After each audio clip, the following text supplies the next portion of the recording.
to Starting a Garden Beginner series. Today we're going to talk a little bit about compost. So you are getting your garden bed ready and you are looking for compost locally. Here are some things to look for.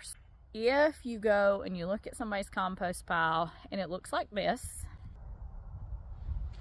where you see hay, you can tell that there is poop still in the pile, and you can tell that it is just not broken down. That is not compost that you want to put on your garden. It's in the compost pile, as it should be.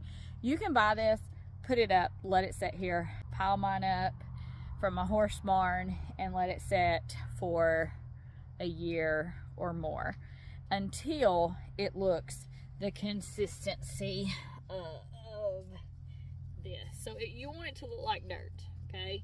You want it to look just like this. So if you go get compost and it looks like this, where you can see hay and poop, and you can pick the things out that makes up that pile, you do not you do not want to get that compost and put it on your garden yet. Some people will even get their compost tested. You can test the compost. I almost put that in my mouth. Sure enough, after I touch that poop. It's the life I live, folks. Anyway, you can get your compost tested. If you're making your own compost pile or you have your own compost pile, you can send it off. If you're in Alabama, Auburn University does it. Most of the local co-ops will do soil tests, and you can send it off and get the values and kind of know what your compost is and then amend from there.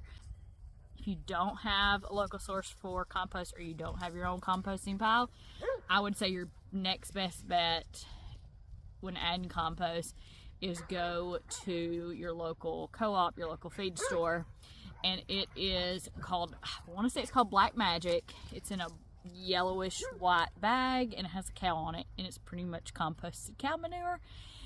All the people that I have talked to that use it swear by it. I have personally never used it, but I've always had horse manure compost, so I would definitely give it a try. A lot of the older gardeners that I speak to absolutely love it and swear by it, so I know that they would not steer you wrong either. So that is my tip for the day. If you are looking for compost for your garden, don't just rush out and get whatever, because not all compost is created equal.